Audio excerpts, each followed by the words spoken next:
Hello and welcome to SPMIS Academy. Today we'll analyze important newspaper articles of 27 January 2025. Please note you can download the PDF version of today's newspaper analysis by clicking the link given in the comment section. This is the list of the topics that we will be covering from today's newspaper. First article is about 76th Republic Day celebrations. This topic is important from our syllabus GS paper to governance point of view. तो जैसा कि आप सबको पता है कि हमारे Republic day यानी कि इनैक्टमेंट ऑफ आवर कॉन्स्टिट्यूशन के 75 ईयर्स पूरे हो गए हैं। तो उस कॉन्टेक्स्ट में कल हमने अपना 76th रिपब्लिक डे सेलिब्रेट किया और भारत का जो 76th रिपब्लिक डे सेलिब्रेशन हुआ इन द ईयर 2025 उसका थीम है स्वर्णिम भारत, विरासत और विकास। तो प्रीलिम्स पर्सपेक्टिव से आपको ये याद रखना है theme golden India heritage and development.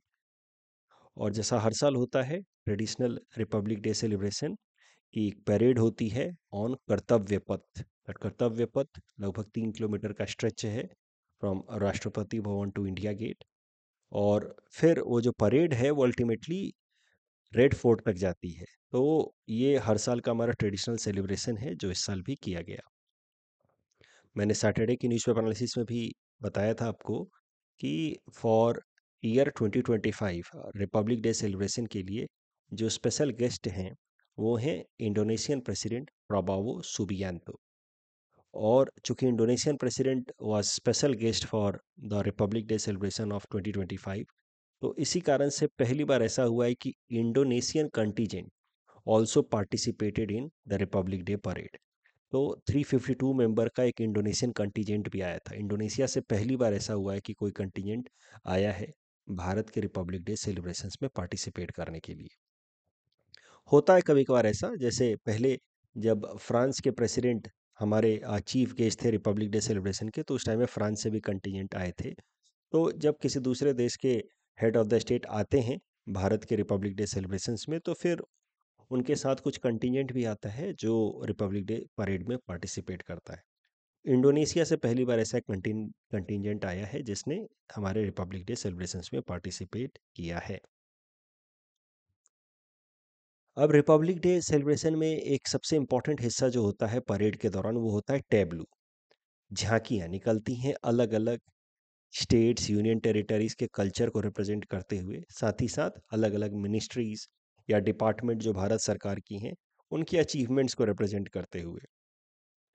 So as I told you these tableau झांकियाँ they display the cultural heritage and the landscape through the tableau. और लगभग हर एक स्टेट ही सबमिट करता है अपना अपना proposal for a tableau, but ministry of defence ultimately approve करता है कि किन किन स्टेट्स को मौका दिया जाएगा, यूनियन टेरिटरी को मौका दिया जाएगा to represent their tableau. This year 31 tableaus were presented. 16 states and union territories were there and 10 ministries and departments were allowed to present their tableau. अब सारे के सारे के बारे में तो हम बात नहीं कर सकते सारे टेबलूस के बारे में, बट इंपॉर्टेंट वाले देख लेते हैं। उत्तर प्रदेश ने रिप्रेजेंट किया कुंभ मेला को अपने टेबलू में।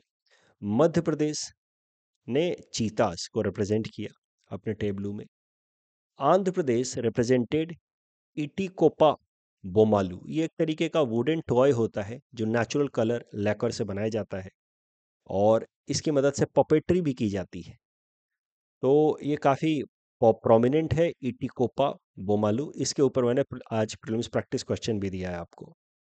उसके अलावा नॉर्थ ईस्टर्न स्टेट से अगर बात की जाए तो it was only Tripura that got opportunity to represent its culture through tableau and it represented its tableau in the form of Kharchi पूजा।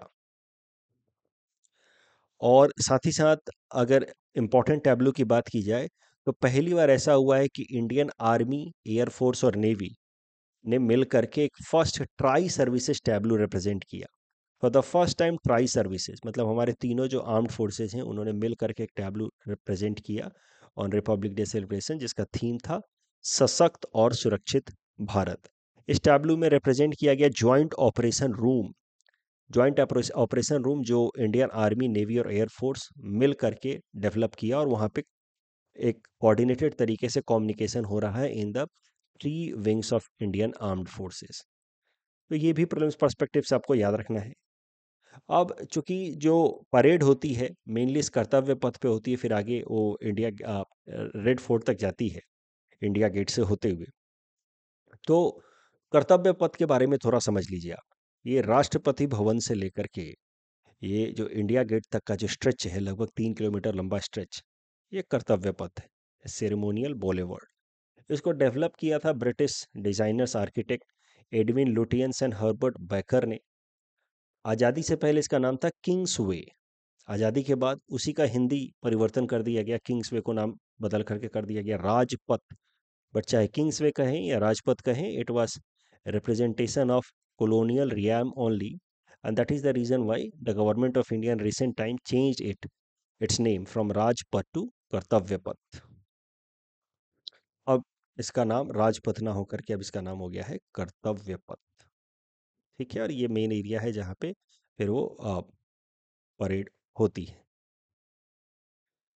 साथ ही साथ आपको नेशनल वॉर मेमोरियल के बारे में भी जानना चाहिए। ये जो रिपब्लिक डे का सेलिब्रेशन है, अब देखिए ये पीछे इंडिया गेट दिख रहा है आपको, उसके पीछे फिर होगा राष्ट्रपति भवन। ये जो रिपब्लिक डे का सेलिब्रेशन है, इसमें एक इम्पॉर्टेंट सेरेमनी होती है जिसमें इंडिया गेट से थोड़े आगे लगभग 400 मीटर की दूरी पे हमारा नेशनल वॉर मेमोरियल है, जहाँ पे प्राइम मिनिस्टर ऑफ इंडिया ही पे homage, respect to the soldiers of India who have laid their life for protecting our country। तो उन सोल्जर्स के लिए, तमाम सोल्जर जिन्होंने भारत की रक्षा करने के लिए अभी तक अलग अलग वॉर्स में अपनी जान गंवाई है, उन सोल्जर्स की याद में यहाँ पे बनाया गया है national War memorial.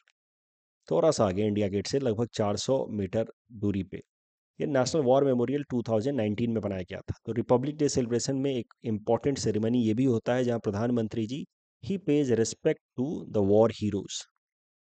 So that is one of the first ceremony of Republic Day celebration, laying wreath and paying homage to the fallen heroes of at National War Memorial by Prime Minister of India। तो National War Memorial को develop किया गया 2019 में। I told you about 400 meters away from India Gate, लगभग 26,000 Indian soldiers who died in different wars and conflict of independent India, उनके नाम यहाँ mention है। इंपॉर्टेंट कन्फ्लिक्ट्स जिसके सोल्जर्स जिन्होंने सेक्रीफाइस की अपने लाइफ को, उनके नाम यहाँ मेंशन है। वो कन्फ्लिक्ट्स हैं India China war 1962, Bharat Pakistan war of 1947, 65, 71, या कारगिल कन्फ्लिक्ट, या यूएन पीस कीपिंग मिशन में भी जो Indian soldiers have lost their life, उनके नाम यहाँ मेंशन है। नेशनल वॉर मेमोरियल में 4 कंसेंट्रिक सर्कल्स हैं। देखिए यहाँ पे तो ऐसे नाम मेंशन्ड है, उसके अलावा 4 कंसेंट्रिक सर्कल है। वीरता चक्र, देन रक्षा चक्र, सबसे बाहर रक्षा चक्र, फिर वीरता चक्र, फिर त्याग चक्र, और सबसे अंदर है अमर चक्र। अमर चक्र is basically in English circle of immortality. यहाँ पे एक एटर्नल फ्लेम, एक फ्लेम जलता रहता है। हुआ क्या था कि जब 1971 वॉर हुआ था, उसमें जो पाकिस्तान के साथ जो वॉर हुई थी 1971 में, उसमें जो Indian soldiers they lost their life, उनके सेक्रीफाइस को याद रखते हुए, टू रिप्रेजेंट कि they are immortal despite they laid their life और they sacrifice their life in the war, उसको रिप्रेजेंट करने के लिए इंडिया गेट के आगे अमर ज्योति जवान फ्लेम लगाया गया था, जो हमेशा जलता रहता था 1971 वॉर के हीरोज की याद में। फिर जब नेशनल वॉर मेमोरियल बनाया गया तो फिर अमर ज्योति जवान को मर्ज कर दिया गया यहाँ पे नेशनल वॉर मेमोरियल के फ्लेम के साथ, और यहाँ पे ला करके इटर्नल फ्लेम शिफ्ट कर दिया गया। तो the flame of Amar Jyoti Jawan at India Gate was merge with this flame, and now this eternal flame does not just represent the war heroes of 1971, but all the war heroes who have sacrificed their life for defending India's sovereignty and territory। तो अब यहाँ पे जलता है eternal flame Amar Chakra के पास in the National War Memorial. जैसा कि मैंने आपको कहा था कि इटिकोप्पा बोमालू के ऊपर मैं आपको प्रश्न दूंगा, prelims practice question. Please attempt this question and submit the answer in the comment section. Padma awards, इनके बारे में बात करते हैं। This topic is important for our syllabus GS paper 2 governance point of view. देखिए भारत के अंदर जो सिविलियन अवार्ड्स होते हैं, यानी कि people who are serving in different aspects और serving in different domain, but in civilian capacity.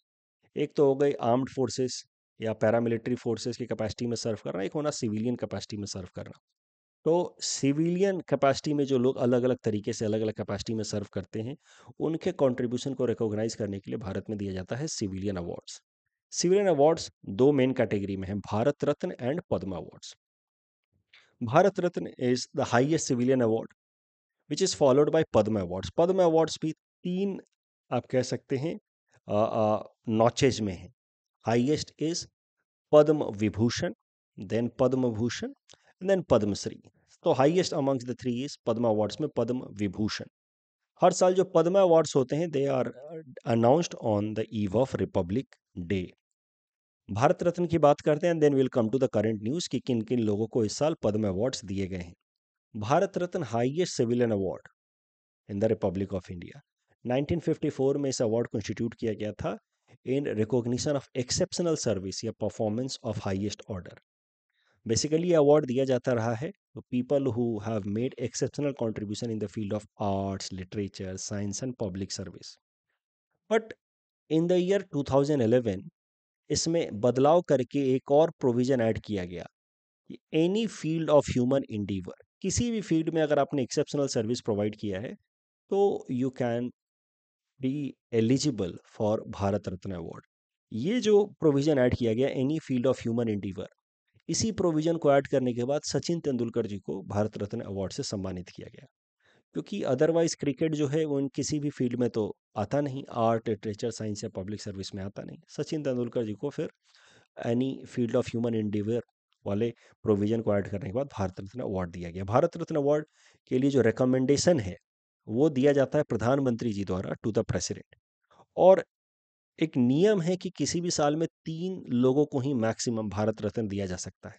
Maximum, मैं ये नहीं कह रहा हूँ कि हर साल 3 लोगों को देना ही है, नहीं भी दिया जा सकता है, लेकिन मैक्सिमम 3 लोगों को ही भारत रत्न दिया जा सकता है किसी भी साल। लेकिन ये नियम पिछले कुछ सालों में 2 बार ब्रीच हुआ है। 2 exception years have been seen. 2019 में 4 लोगों को दिया गया था भारत रत्न अवार्ड और 2024 में 5 लोगों को दिया गया था। जो भारत रत्न के रिसिपिएंट होते हैं उनको एक सर्टिफिकेट दिया जाता है या सनद दिया जाता है by the president of India. और उसके अलावा एक पीपल लीफ शेप्ड मेडालियन दिया जाता है इस तरीके का। ऊपर लिखा रहता है भारत रत्न, बैक साइड पे Satyamev Jayate with emblem, national emblem of India. Bharat Ratna recipient जो होते हैं they are 7th in the order of precedence. तो देखिए, ऑर्डर ऑफ प्रेसिडेंस का कॉन्सेप्ट आपको पॉलिटी की क्लास में सिखाया जाता रहा होगा। ऑर्डर ऑफ प्रेसिडेंस का जो कॉन्सेप्ट है, इसके हिसाब से होता क्या है कि कोई भी सेरेमोनियल एक्टिविटी है, कॉन्स्टिट्यूशनल सेरेमनी है या कोई भी अदर इस तरीके के नेशनल सेरेमोनियल एक्टिविटी है, तो अलग अलग डिग्निटरी जब अराइव करते हैं तो सबसे पहले किनको पोजीशन दिया जाता है बैठने का, या फिर सबसे पहले किनको सब बुलाया जाता है, रिकॉग्नाइज किया जाता है, वो कैसे तय होता है? वो तय होता है on the basis of the provision of the constitution जिसका नाम है ऑर्डर ऑफ प्रेसिडेंस। तो सबसे पहले प्रेसिडेंट ऑफ इंडिया, फिर वाइस प्रेसिडेंट, ऐसे करके तो तमाम ऑर्डर ऑफ प्रेसिडेंस आपको रटना होगा प्रीलिम्स पर्सपेक्टिव से। मैंने क्रैश कोर्स में रटाया भी है, राइट। तो order of precedence basically reflects the significance associated with the position या achievement of that particular individual. तो ऑर्डर ऑफ प्रेसिडेंस में जो भारत रत्न रिसिपिएंट्स होते हैं they are put in the 7th category या 7th नंबर। अब बात करते हैं पद्म अवार्ड्स की। We have talked about Bharat Ratna award, now we let's talk about Padma awards. तो पद्म अवार्ड्स को भी 1954 में ही इंस्टीट्यूट किया गया and they can be given for various activities, art, social work, public affairs, science, literature, education, sports, civil services, etc. Padma Shri के लिए लिखा जाता है कि it will be awarded for distinguished services, Padma Vibhushan for distinguished services of high order and Padma Bhushan basically for distinguished service of high order and Padma Vibhushan for exceptional and distinguished services. Basically ये लिखने का तरीका है कि पद्मश्री से ज़्यादा ऊंचा सम्मानित अवार्ड माना जाएगा पद्म भूषण को, और उससे भी ज़्यादा सम्मानित या ऊंचा माना जाएगा पद्म विभूषण को, राइट। तो distinguish services of high order and exceptional and distinguish services, Padma Shri, Padma Bhushan and Padma Vibhushan. अब पद्म अवार्ड 2025 की बात की जाए इस साल, तो 7 लोगों को पद्म विभूषण अवार्ड मिला है, 19 लोगों को पद्म भूषण और 113 लोगों को पद्मश्री अवार्ड से सम्मानित किया गया है। पद्म विभूषण जिन लोगों को मिला इस साल, उनके नाम आप एक बार देख लीजिए। तो इनके नाम बस एक बार देख लीजिए, रटने की ज़्यादा जरूरत है नहीं। असम से पद्म अवार्ड जिन जिन लोगों को मिला है, तो उसमें पद्म भूषण मिला है श्री जतिन गोस्वामी जी को फ्रॉम आर्ट। तो जतिन गोस्वामी पद्म भूषण। एंड पद्मश्री 4 लोगों को मिला है असम से। अनिल कुमार बोरो जी को लिटरेचर एंड एजुकेशन सेगमेंट के लिए, श्रीमती गीता उपाध्याय जी को लिटरेचर एंड एजुकेशन के लिए, श्री जॉयन चरण भतारी जी को फॉर आर्ट, एंड श्री रेबा कांत महंता जी को अगेन फ्रॉम आर्ट सेगमेंट। तो ये कुछ नाम आपको याद रखने हैं, पद्म विभूषण वाले नाम, और साथ ही साथ असम से जिन लोगों को अवार्ड मिला है, जो लोग असम से जो स्टूडेंट्स, उनको ये नाम याद रखने हैं। अब भारत रत्न और पद्म अवार्ड्स को लेकर के कभी कभार कंट्रोवर्सी भी होती है। ये जो नाम चुने जाते हैं, इसके पीछे कहीं ना कहीं पॉलिटिकल मोटिव भी होता है। फॉर एग्जांपल, जैसे साल 2024 में, पिछले साल 5 लोगों को भारत रत्न अवार्ड दे दिया गया। तो कहीं ना कहीं इसको लेकर के भी कंट्रोवर्सी हुई थी, क्वेश्चन रेज किया गया था कि क्या भारत सरकार भारत रत्न अवार्ड का पॉलिटिकल माइलेज उठाने के लिए इस्तेमाल कर रही है। तो there are some controversies, questions ऐसे उठते हैं रह रह करके प्रश्न। तो देर इज नो डाउट कि Bharat Ratna Padma award represent India's highest civilian honours, but there are some challenges associated with the selection process and issues with respect to transparency and credibility. इसके ऊपर प्रश्न पूछा जा सकता है। तो जो स्टेटमेंट दिया होता है, पहले आपको उसको जस्टिफाई करना होता है। तो statement given here, you have to first of all justify it, and then जो क्वेश्चन पूछा है उसको आपको डील करना होता है। तो पहले बताइए कि भारत रत्न अवार्ड क्यों महत्वपूर्ण है, पद्म अवार्ड क्यों महत्वपूर्ण है, then discuss the problems associated with the transparency and credibility in selection processes. Generic सा प्रश्न है, आप चाहें तो पिछले साल का जो भारत रत्न वाला इशू है 2024 वाला, और फिर 2019 वाला, 4 और 5 यानी कि 3 नंबर मैक्सिमम जो एक साल दिए जा सकते हैं, उस नॉर्म को ब्रीच करने वाला एग्जाम्पल भी कोट कर सकते हैं, और इस तरीके से आप अपने आंसर को बिल्ड कर सकते हैं। Let's now talk about gallantry awards, बहादुरी के लिए जो अवार्ड दिए जाते हैं, important from governance perspective again. तो अगर रिपब्लिक डे पे बात की जाए, तो जो अलग अलग तरह के अवार्ड्स दिए जाते हैं रिपब्लिक डे पे, मुख्य अवार्ड जो दिए जाते हैं उनको एक एक करके देखते हैं। सिविलियन अवार्ड्स के बारे में हमने बात की, भारत रत्न एंड पद्म अवार्ड्स के बारे में बात की। सर्विस मेडल्स भी दिए जाते हैं। These medals recognise distinguish service of and dedicated and exceptional contribution by our armed forces members and paramilitary forces and police। ये service award Republic Day as well as Independence Day को दिए जाते हैं। साथ ही साथ गैलेंट्री अवार्ड्स भी दिए जाते हैं। Gallantry awards are awarded to the members of armed forces या paramilitary forces and civilians for bravery and heroic action. तो गैलेंट्री अवार्ड्स भी हर साल दिए जाते हैं रिपब्लिक डे के ईव पे। बट गैलेंट्री अवार्ड्स की 2 मेन कैटेगरी है, ध्यान रहे। Gallantry awards can be given for civilian, can be given to civilians also. इसकी 2 मेन कैटेगरी है। Gallantry awards have been categorised into 2 main categories. Gallantry in the face of enemy, यानी कि during the war on all, जब कोई बहादुरी का example दे, तो उस केस में ये गैलेंट्री अवार्ड दिए जा सकते हैं 3 तरीके के, परमवीर चक्र, महावीर चक्र एंड वीर चक्र। इसमें भी सबसे ऊंचा होता है परमवीर चक्र। और gallantry awards other then in the face of enemy, यानी कि नॉर्मल किसी सर्कमस्टांसेस में आपने बहादुरी दिखाई हो, but it is not a case of war, तो फिर आपको जिस तरह के गैलेंट्री अवार्ड दिए जा सकते हैं वो अशोक चक्र, कीर्ति चक्र एंड शौर्य चक्र। अशोक चक्र इसमें हाईएस्ट माना जाएगा। तो इस डिस्कशन के बेसिस पे ये प्रीलिम्स प्रैक्टिस क्वेश्चन मैंने आपको दिया है। इस बार 2 लोगों को कीर्ति चक्र के लिए चुना गया, बट वो नाम आप पूरा एग्जाम पर्सपेक्टिव से बहुत ज़्यादा ज़रूरी नहीं है। तो आपको ये जानना ज़रूरी है कि किस तरीके से गैलेंट्री अवार्ड्स दिए जाते हैं। तो इस टॉपिक डिस्कशन के बेसिस पे प्रीलिम्स प्रैक्टिस क्वेश्चन है। Please attempt this question and submit the answer in the comment section. Next topic is about world Economic forum. देखिए, वर्ल्ड इकोनॉमिक फोरम की मीटिंग हर साल होती है, एक इंटरनेशनल फोरम है। इसकी मीटिंग हर साल होती है जनवरी महीने में। इस साल भी हुई 20 से लेकर के 24 जनवरी तक। ये आर्टिकल आया था 21 जनवरी को ही, जब वर्ल्ड इकोनॉमिक फोरम की मीटिंग शुरू हुई थी। उस दिन मैंने कवर नहीं किया था, इन द होप कि आने वाले टाइम में अगर कुछ सिग्निफिकेंट डेवलपमेंट होता है वर्ल्ड इकोनॉमिक फोरम में, तो फिर हम सब कुछ मिला करके एक साथ देखेंगे। बट ऐसा कुछ मेजर हुआ नहीं है अभी तक। ऐसा कुछ भी नहीं आया है जिसको हम देख करके कह सकें कि this is a very important announcement at World Economic Forum 2025। तो इस कारण से अब इसको हमने देख लिया। वर्ल्ड इकोनॉमिक फोरम को आज हम लोग देख लेते हैं, एक बार रिवाइज कर लेते हैं कि व्हाट इट इज़। देन आने वाले टाइम में अगर कोई नया आर्टिकल आता है कि 2025 के वर्ल्ड इकोनॉमिक फोरम में ये मेजर इनिशिएटिव लाया गया था, तो उसको हम लोग फिर से आगे देख लेंगे। But World Economic Forum for year 2025 has been concluded and no major issue has come out of it. तो now let us simply see what World Economic Forum is and इस साल का थीम वगैरह क्या था, वो सब देख लेते हैं। Important from GS paper two international forums perspective point of view.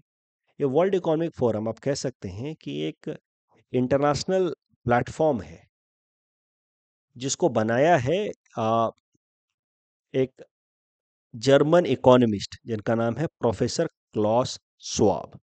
He founded it in the year 1971। Swiss German economist Professor Klaus Schwab. ये वर्ल्ड इकोनॉमिक फोरम जो इंटरनेशनल प्लेटफॉर्म है, it is based in Geneva Switzerland. But ये World Economic Forum करते क्या है, ये platform साल में एक बार स्विट्जरलैंड में एक जगह है डावोस, वहां पे और दुनिया भर के लीडर्स को from different field, not just political leaders but अलग अलग फील्ड के लीडर्स, इंटेलेक्चुअल, जर्नलिस्ट को इनवाइट करते हैं 5 दिन के कॉन्फ्रेंसेस के लिए इन डावोस। और वहाँ पे फिर अलग अलग फील्ड के जो एक्सपर्ट्स हैं, लीडर्स हैं, they discuss emerging challenges faced by world and they try to find solution to such emerging problems as well. 2025 का जो समिट था वर्ल्ड इकोनॉमिक फोरम का, इसका थीम था कोलैबोरेशन फॉर इंटेलिजेंट एज। 2025 का World Economic Forum was conducted from 20th to 24th January. It has been concluded as I told you. कोई बहुत major चीज़ सामने निकल करके अभी तक नहीं आई है। अगर कुछ आगे आएगी तो फिर हम लोग उसको आने वाले एनालिसिस में देखेंगे। वर्ल्ड इकोनॉमिक फोरम जो प्लेटफॉर्म है, वो अलग अलग रिपोर्ट्स भी पब्लिश करता है जो प्रीलिम्स पर्सपेक्टिव से इंपॉर्टेंट है, जैसे energy transition index report, global competitiveness report, global IT report, global gender gap report, global travel and tourism report. World Economic forum की जो फंडिंग है, it is mainly done by the corporations who participate in World Economic Forum. For example, many Indian companies such as TCS, Infosys were present. तो इस तरीके से दुनिया भर की कॉरपोरेशंस पार्टिसिपेट करती हैं, वही फंडिंग करती हैं वर्ल्ड इकोनॉमिक फोरम मीट के लिए। अच्छा, डावोस में क्यों कराया जाता है, उसके पीछे भी एक कहानी है। हो सकता है प्रीलिम्स में आपसे पूछ ले, तो थोड़ा सा सुन लीजिए बस। कि एक नॉवेल है रिटन बाय थॉमस मैन, जिस नॉवेल का नाम है द मैजिक माउंटेन। ये कहानी है इस नॉवेल में एक यंग इंसान की जो दावोस में जाता है for some treatment health purposes के लिए एट ए सैनाटोरियम। 3 वीक्स का उसका प्लान रहता है, बट इसके प्रिस्टीन इन्वायरमेंट को देख करके वो इतना खुश हो जाता है, इतना सेटिस्फाइड हो जाता है कि he end up spending 7 years in Davos. तो ये बेसिकली, ये जो नॉवेल है, it highlights the pristine nature of Davos, कि वहाँ जाकर के इंसान बाकी दुनियादारी को भूल जाते हैं। दे गेट और rise beyond the worldly distraction and they can focus on the pressing issues, rising beyond their egoistic selfish thinking. तो यही कारण से डावोस में बुलाया जाता है इंटेलेक्चुअल्स को, लीडर्स को, कि यहाँ आकर के वो पेटी थिंकिंग से ऊपर उठें और जो प्रेसिंग चैलेंजेस हैं उसके ऊपर फोकस करें। तो बेसिकली ये नॉवेल द मैजिक माउंटेन से रिलेटेड है। दावोस के अंदर हर साल वर्ल्ड इकोनॉमिक फोरम की मीटिंग कराने के पीछे की कहानी। यहाँ आकर के उम्मीद की जाती है कि लोग अपने सेल्फिश थिंकिंग से ऊपर उठ करके वर्ल्ड के प्रेसिंग चैलेंजेस के बारे में सोचेंगे और उसका सॉल्यूशन फाइंड करने की कोशिश करेंगे। इस टॉपिक डिस्कशन के बेसिस पे प्रीलिम्स प्रैक्टिस क्वेश्चन हमने आपको दे रखा है। Please attempt this question and submit the answer in the comment section. Copper age, ये जो प्रश्न दिया था हमने सैटरडे को, हमने देखा था copper age preceded the iron age, that is true. Mark the first extensive use of metal by humans, true. But iron age began immediately after copper age, this is wrong. Copper age के बाद फिर bronze नाम का alloy बनाया, फिर बहुत सालों बाद आयरन एज आया। यहाँ पे the third statement is wrong, it is not very safest shipping lane and it is also not very wide. Straight of Malacca की बात की जाए तो यहाँ पे भी पायरेसी का प्रॉब्लम रहता है, so that is why third statement is wrong, remaining 3 are correct. यहाँ तो दोनों स्टेटमेंट सही है। फिजिकल हेल्थ इंडेक्स में अगेन गुलियन बैरन सिंड्रोम में भी दोनों स्टेटमेंट सही है। Right to vote is a kind of constitutional right guaranteed under Article 326 of the Constitution. That's all from our side for today. Thanks for watching.